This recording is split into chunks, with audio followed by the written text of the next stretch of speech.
תומר?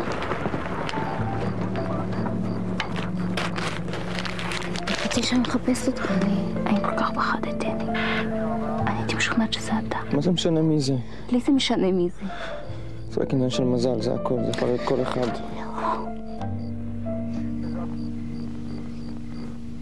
למה אתה כזה? כזה מה? כזה מה? את אמרת שבצבא אנחנו צריכים לשמור על דיסטנס, נכון?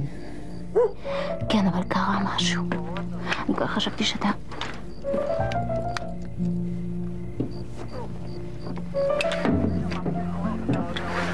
מצאת משהו? לא, כלום. רק תחבושת אישית ואת הפנקס שבי.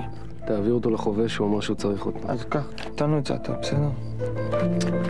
אני חייב לחזור למחלקה, אז תגמור, תגיע, כי אנחנו מתארגנים להמשך.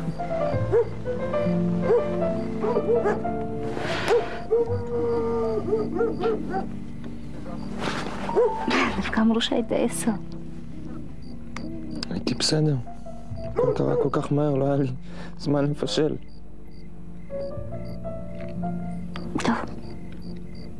אני צריכה לחזור לעול מבצעים. אתה מחפשים אותי כבר.